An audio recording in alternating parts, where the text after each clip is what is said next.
राधा रमन रघुवंशी जी इंदौर से। राधे राधे महाराज जी। महाराज जी, क्या अध्यात्म स्वयं से प्रकट होता है या हमारे प्रयास से मिलता है? प्रयास से। जब हम भगवान की कृपा से सत्संग प्राप्त करते हैं तो हमारे जीवन में अध्यात्म की जिज्ञासा जागृत होती है। फिर हमारा प्रयत्न, हमारा प्रयास और भगवान की कृपा दोनों से हमारे अंदर अध्यात्म पुष्ट होता है। स्वाभाविक ऐसे नहीं जागृत होता, नहीं सबके हृदय में जागृत हो जाए। प्रयासरत है, जो तप परायण है, नियम परायण है, भजन परायण है, विषयों का त्याग करते हैं, उनके हृदय में अध्यात्म जागृत होता है। भगवान की कृपा से साधु संग और साधु संग से अध्यात्म का जागरण। साधु संग, शास्त्र स्वाध्याय, तीर्थयाटन, व्रत, नियम, संयम, इनके पालन करने से शुद्ध ज्ञान जागृत हो जाता है। जो अपने स्वरूप का बोध हो जाता है उसी को अध्यात्म कहते हैं। आत्मा का ज्ञान हो जाना, उसका बोध हो जाना ही अध्यात्म है। भगवान में निरंतर डूबे रहना ही अध्यात्म है। समझाया जी? राधे राधे महाराज जी। महाराज जी, यदि भजन नहीं हो रहा है तो क्या करें जो भगवान की प्राप्ति हो जाए?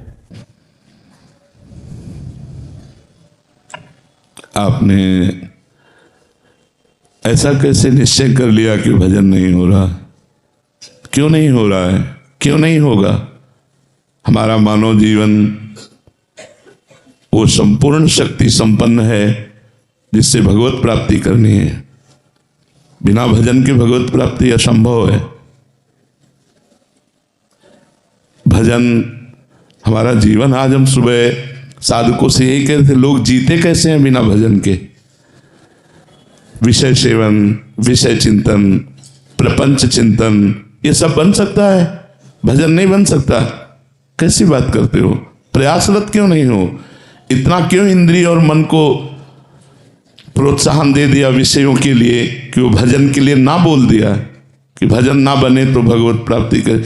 भजन हमसे प्रयासरत है, वो भजन नहीं होता जो होना चाहिए। ऐसा प्रश्न तो ठीक है, ऐसा प्रश्न कैसे कर दिया कि भजन ना बने? भजन ना बने वाला शब्द क्यों बोला?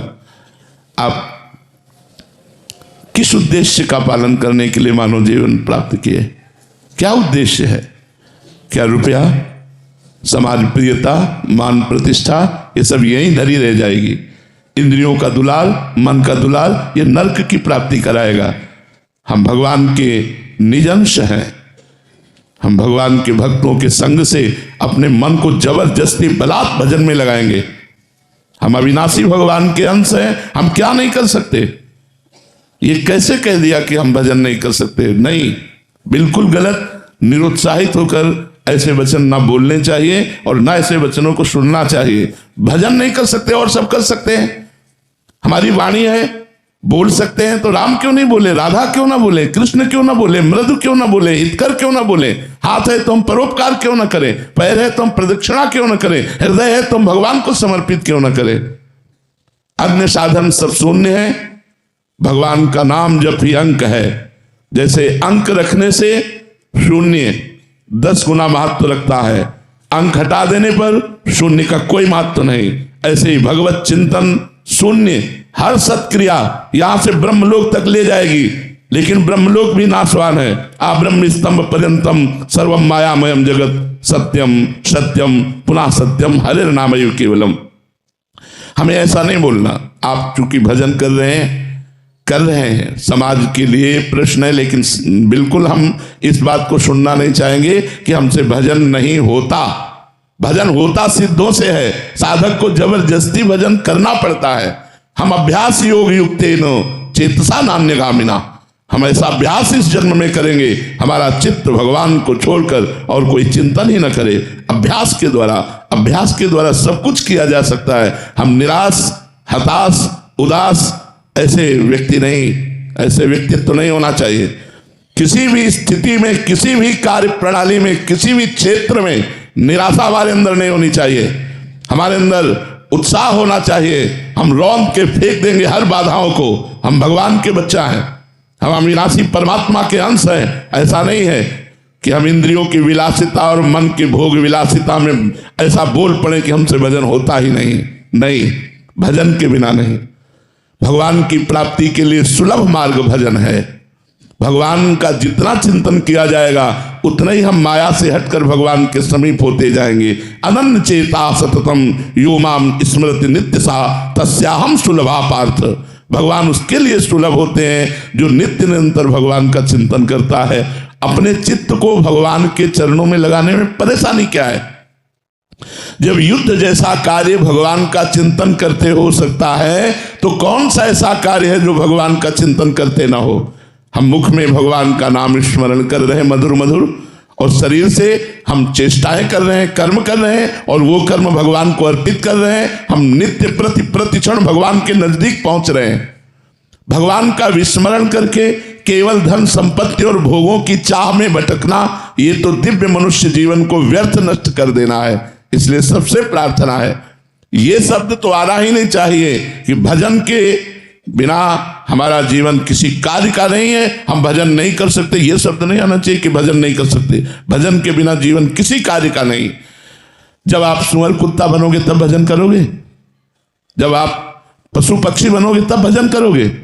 अरे दुर्लभो मानुषो देहो, इतना दुर्लभ मनुष्य शरीर मिला, यदि इस मनुष्य शरीर में अपने प्रभु से प्रेम न कर पाए, प्रभु को रिझा न पाए तो और क्या है? और प्रभु के प्रेम की प्राप्ति, प्रेम मूल यह नाम है। भगवान का नाम ही प्रेम मूल है। ब्रह्म राम ते नाम बड़ वरदायक वरदान। भगवान से भी बढ़कर भगवान का नाम है। यदि हम राम राम कृष्ण कृष्ण हरि हरि राधा राधा प्रतिपल रट रहे हैं तो भगवान हमारे हृदय में प्रकाशित होंगे। भगवान हमारे नेत्रों में जरूर वो सामर्थ्य देंगे कि इस माया का पर्दा हटाकर हम कण कण में क्षण क्षण में भगवान का अवलोकन करें। भगवान विराजमान है। इसलिए ये निरुत्साहित करने वाली बात तो किसी की जबान में नहीं आनी चाहिए। हम प्रयास करेंगे, हो सकता है हमारा प्रयास असफल प्रयास रहे, लेकिन हम फिर प्रयास करेंगे तो 1 2 3 बार 4 बार हम किसी बार तो सफल प्रयास करने वाले बन ही जाएंगे। हमें निराशा बिल्कुल पसंद नहीं। हताश होना, उदास होना, निराश होना ये हमारे जीवन में नहीं, और ये हम मनुष्य जीवन में बर्दाश्त नहीं करना चाहते। आप लोग वहीं परास्त हो रहे हो जहां भगवान का आश्रय नहीं। ये क्या है? आप विचार करके देखिए, जिसकी दोनों किडनी फेल हो, डायलिसिस हो रहा हो, शरीर भीषण कष्ट से युक्त हो, हम दहाड़ रहे हैं, अभी मृत्यु हो जाए उसकी क्या परवाह? हम भगवान के जन हैं, भगवान के अंश, हम कोई शरीर थोड़ी है। शरीर अगर कष्ट में है तो वो अपनी तरफ बना रहे, हम अपनी तरफ है। हमारा जन्म केवल इस बात को लेके बैठ जाए कि हमारी किडनी खराब, हमारा कष्ट है, अब हम कुछ कर नहीं सकते। नहीं, हम हर वो कार्य कर सकते हैं जो स्वस्थ आदमी कर सकता है।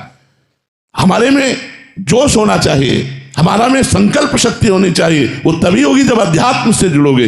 भजन करो, भगवान का नाम स्मरण करो और उत्साहित रहो और वीर पुरुष बनो, कायर पुरुष नहीं। ये मैं नहीं कर सकता, ये हमारी डायरी में नहीं है। अधर्म की बात अलग है, धर्म और सही मार्ग में चलने के लिए ये मैं नहीं कर सकता, ये डायरी में नहीं। हमें जो सतमार्ग में करना है वो हम करेंगे। हम सबसे प्रार्थना करते हैं, आप लोग कायर बनोगे तो ना इस लोक के रह जाओगे ना परलोक के रह जाओगे, और वीर बनोगे तो जो चाहोगे वो प्राप्त कर लोगे। तुम भगवान की संतान हो, महाबली अनंत वैभवशाली हनुमान जी महाराज जिनके चरणों को दुलार करते हैं, उन भगवान के बच्चे हो, उन भगवान के अंश हो। तुम में अपार सामर्थ्य, तुम अपनी शक्ति को जागृत करो और जागृत करके भगवत प्राप्ति करो। जब हम भगवान को अधीन कर सकते हैं भगवान का नाम जप करके, तो और क्या नहीं कर सकते। इसलिए खूब नाम जप करो। जबान हिलाने में क्या जाता है? राधा राधा राधा राधा राधा राधा, इसी से भगवत प्राप्ति हो जाएगी। जो कर्म करो भगवान को समर्पित करो, खूब नाम जप करो। तमस्यादि लक्ष्यम एकम नित्यम विमल अचलम सर्वधी साक्षिभूतम भावातीतम त्रिगुण रहितम सद्गुरुम तम नमामि। वो सद्गुरु है जो ब्रह्मानंद है, परम सुख प्रदान करने वाला है, केवल ज्ञान मूर्ति है, द्वंद्वों से परे है, मान अपमान लाभ हानि सुख दुखादि द्वंद्वातीतम, और आकाश के सदस्य सर्वत्र व्याप्त है। जैसे आकाश सर्वत्र व्याप्त, केवल ऊपर ही नहीं है, यहां भी है। ये शब्द है, शब्द गुण आकाश का है। अगर आकाश तत्व न हो तो शब्द नहीं हो सकता, शब्द गुण आकाश का है। तो गगन सदसम और तत्व मस्यादि लक्ष्यम, वो तत्व वो मस्यादि महावाक्यों के द्वारा उसका लक्ष्य होता है। एकम, वो एक है, वो नित्य है, वो विमल है, वो अचल है, वो समस्त भूतों का साक्षी है, वो भावातीत है, वो त्रिगुण रहित है, मायातीत है। ऐसे सदगुरु को हम नमस्कार करते हैं। जो केवलम ज्ञान मूर्ति। शर्मा जी, राधा वल्लभ श्री हरिवंश महाराज जी। श्री हरिवंश महाराज जी, महाराज जी ऐसा मार्गदर्शन प्रदान करें कि जिससे हमारे हृदय में संतों के प्रति अखंड श्रद्धा, निष्ठा एवं प्रेम निरंतर बढ़ता रहे। राधा राधा राधा राधा राधा राधा, जितना नाम जप करोगे उतने सब संतों के प्रति चरणों में झुकने की भावना, उनकी चरण रज, जब हमें जो प्रिय होता है उसके प्रियजन भी प्रिय लगते हैं, उसकी वस्तु भी प्रिय लगती है, अपने प्यारे का कपड़ा भी प्रिय लगता है, अपने प्यारे का जूता भी प्रिय लगता है। ये उनका पादुका है, ये उनका छत्र है, ये उनका दंड है, ये उनकी बैठने की आसन, उनकी हर वस्तु प्रिय लगती है। तो हमारे प्यारे के प्यारे हैं संत जन, हमारे प्यारे प्रभु हैं, और प्रभु के प्यारे संत जन हैं, वो हमें और प्यारे लगते हैं। भगवान ने कहा सातों सम मोहिमय जग देखा और मोते अधिक संत कर लेखा। सातवीं मेरी भक्ति है, समान रूप से सर्वत्र मेरा दर्शन करना, लेकिन मेरे से भी अधिक संत को देखना, ये सातवीं भक्ति है। तो संत इसलिए प्राण प्यारे लगने लगते हैं क्योंकि भगवान के प्यारे जन हैं। संत मिले हृदय शीतल हुआ, आज मेरे भगवान के प्यारे मिल गए, आज मेरे भगवान के निज जन मिल गए। ये कब होगा? जब भगवान से प्रीति होगी। तो भगवान से प्रीति कब होगी? जब नाम जप करोगे। तो खूब नाम जप करो, नाम जप से ही संतों के प्रति भावनाएं आ जाएंगी, और हो सके तो भक्त माल खरीद लो और भक्तों के चरित्र पढ़ो, तो और संतों से प्रीति हो जाएगी। महाराज जी, हम अगर आपसे बहुत प्यार करो, आपको भजना शुरू करें तो भी तो हमारी गति हो जाएगी। अब ये तो श्री जी जाने हम तो यही कहेंगे, श्री जी का नाम जप करो, श्री जी के लीला चरित्र गाओ, श्री जी के धाम का आश्रय लो, श्री जी के भक्तों का आश्रय लो। अगर संत मान करके हम किसी को प्यार करें तो भगवान कपिल देव जी ने कहा, जो प्यार और आसक्ति संसार में बंधन का कारण है, वही यदि हम किसी संत से कर लें तो मोक्ष का खुला द्वार हो जाए।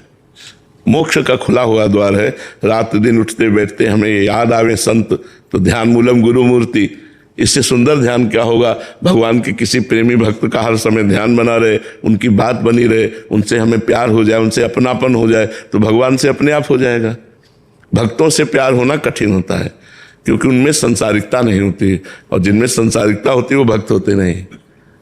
संसारिकता वाला प्यार वो भक्तों में नहीं होता। तो भक्तों से प्यार जो होता है वो निर्विकार होता है, क्योंकि भक्त निर्विकार होते हैं और हम लोग विकारी हैं। हम प्यार करेंगे तो विकारी युक्त ही करेंगे। अगर हम अमल निर्विकार प्यार भक्तों से कर लें तो हमें भगवान की प्राप्ति केवल भक्त प्रेम से ही हो जाएगी, और भक्त प्रेम से ही भगवत प्राप्ति होती है। जब तक भक्त प्रेम नहीं होता तब तक भगवान की प्राप्ति नहीं होती। बिना महात्पाद रजोभिषेकम, बिना महापुरुषों की चरण रज से अभिषिक्त हुए न तो तत्वबोध होता है न भगवान की प्राप्ति होती। तो खूब नाम जप करो, भक्तों के चरित्र पढ़ो। सोनीता जी, हॉलैंड। राधे राधे। राधे राधे महाराज जी।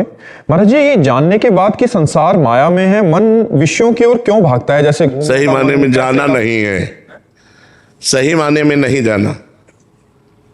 जैसे हमारे सामने 2000 का नोट बंद हो गया ना, और एक अटैची नोट डाले जाए, क्या एक भी नोट उठाने की इच्छा होगी? क्यों? क्योंकि अब चलता नहीं है। तो सही माने में जाना कि चलता नहीं है ना, तो उठाना भला कैसे उठाओगे? मन ही नहीं करेगा, अब इसका प्रयोग ही नहीं, क्योंकि हम जान गए झूठा है, असत है, तो प्रयोग ही नहीं। और 500 के अगर 1-2 नोट फेंक दे तो इसका मतलब है हमने जो जाना सही नहीं जाना। जब सही माने में हम जान जाएंगे कि भोग असत है, तो ऐसे ही हमारा मन नहीं जाएगा जैसे 2000 के उन नोटों में मन नहीं जाएगा। तो संसार जब झूठा है, असली में हम जान जाएंगे कि नकली है, तो हमें अच्छा नहीं लगेगा। अभी हमको जबान से तो कह रहे हैं कि संसार सब झूठा है, लेकिन अंदर से बहुत सुखद लगता है, अच्छा लगता है, प्यारा लगता है, इसलिए हमारा मन जाता है। जिस दिन असली में ज्ञान हो जाएगा, जैसे स्वप्न में हमको लगता है कि हम सोते हैं, स्वप्न में तो लग रहा होता है जो हम कर रहे हैं वो कर रहे हैं, लेकिन क्या कुछ कर रहे होते हैं? क्या कुछ नहीं कर रहे होते। लेकिन ये पता कब चला?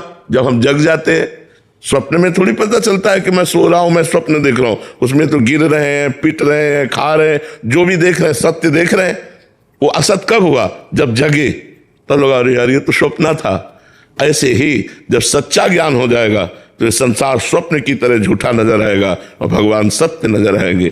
अभी हमारे को पता है गलत है, लेकिन सही माने में पता नहीं गलत है।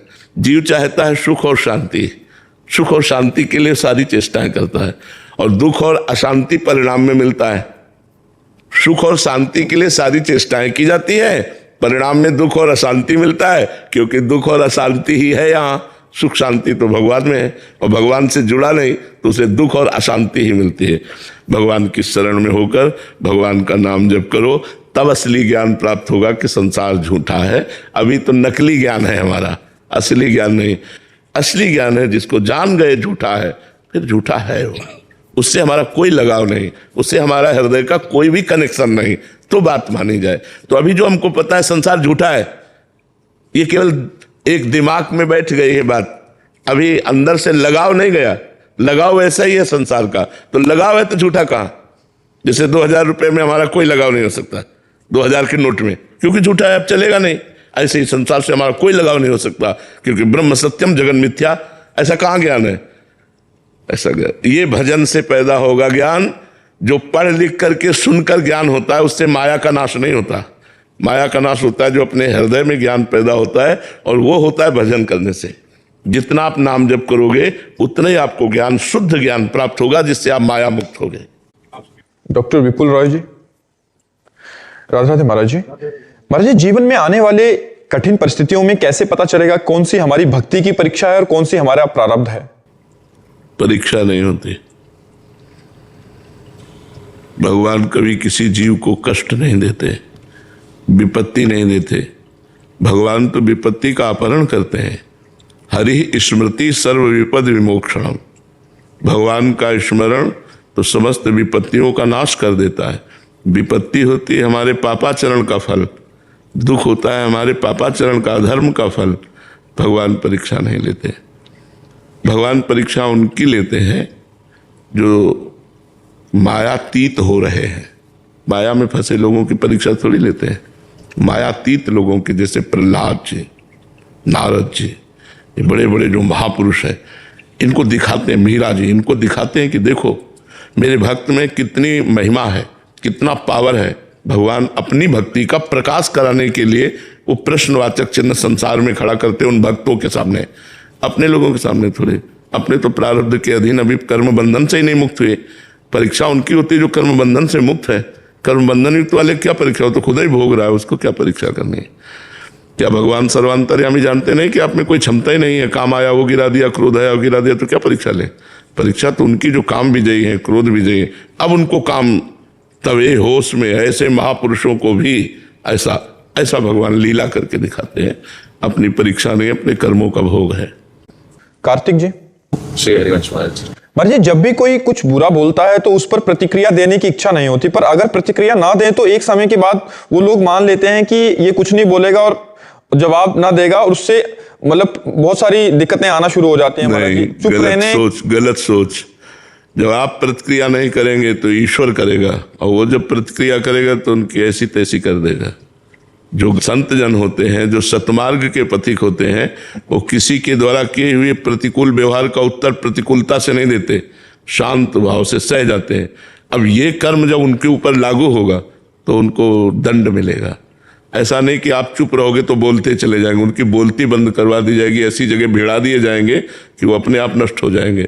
आपको चुप रहना है, आपको अपना काम बनाना है, उनका अहित भी नहीं सोचना है, ना अहित करना है। उनका दिमाग अपने आप ठीक हो जाएगा। वो मालिक एक एक मिनट सबको देख रहा है। ऐसा नहीं कि आज हमने इसको बख्श दिया तो कल ये फिर करेगा, कल करने लायक नहीं रहेगा। उसको ऐसी स्थिति में जब तक समय है तब तक वो बढ़ता जाएगा, और जहाँ समय उसका आया तो ऐसा नष्ट हो जाएगा कि किसी काम का नहीं रहेगा, आप प्रकाशित हो जाएंगे।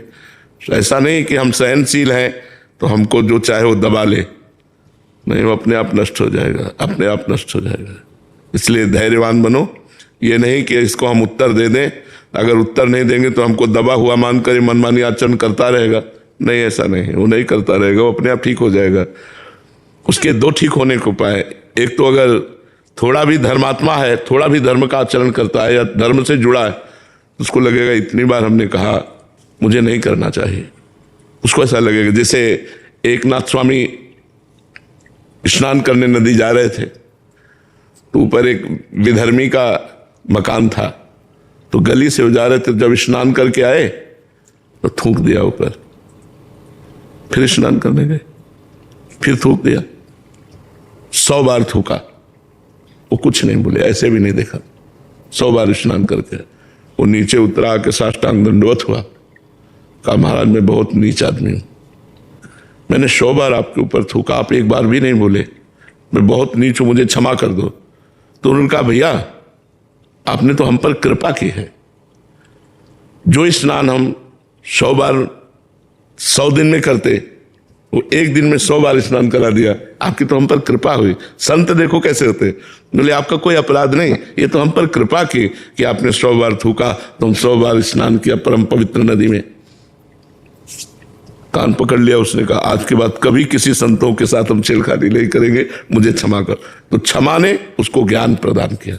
और जो अज्ञानी है, एकदम अधार्मिक है, उसे ऐसी जगह भिड़ा दिया जाएगा कि वो अब ऐसी चपत लगेगी कि अपने आप ठीक हो जाएगा, अपने आप ठीक। प्रकृति सबको ठीक कर लेती है, सबका सुधार कर लेती है प्रकृति।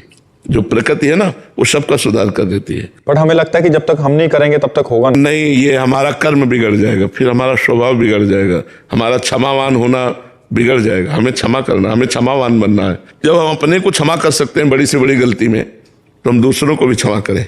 अपने से गलती हो जाती तो हम क्षमा नहीं कर देते अपने को, तो हम दूसरों को भी क्षमा करें। दूसरों से भी गलती हो गई, वो हमारे प्रति ही सही, पर हम क्षमा करें। क्षमावान बलवान होता है, क्रोधी बलवान नहीं होता, वो तो निर्बल होता है। एक ने गाली दी तो तुमने थप्पड़ जमा दिया, तुम निर्बल हो। उसने गाली दी तो मुस्कुरा के चल दिए, ये बलवान है। तो क्षमा बलवान है। तो आप शांत रहिए, ऐसा जरूरी नहीं है कि उत्तर नहीं देंगे तो वो बढ़ता चला जाएगा और हमको दबा लेगा, ऐसा नहीं है। वो प्रकृति है, ईश्वर है, अपने आप ठीक कर देगा। मनोज जी। राधे राधे। राधे राधे महाराज जी। महाराज जी, संसार के दायित्वों को निभाते हुए अहंकार और मन के विकारों से मुक्त होकर उस परम तत्व का अनुभव किया जा सकता है क्या? हाँ, क्यों नहीं किया जा सकता। क्या राजा जनक अपने राजपाट का दायित्व तो नहीं निर्वाह कर रहे क्या?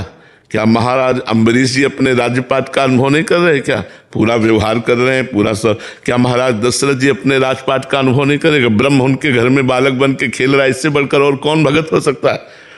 तो हम देखते हैं कि जितने बड़े बड़े संत महात्मा प्रकट हुए वो सब गृहस्थों के हाथों प्रकट हुए। और बड़े बड़े संत महात्माओं का उदर पोषण गृहस्थों से ही तो होता है। हमारे वस्त्र, हमारा भोजन, हमारी व्यवस्था गृहस्थों से ही तो चलती है। तो गृहस्थ में कोई छोटा मोटा आश्रम आप समझते हो? गृहस्थ बहुत बड़ा आश्रम है।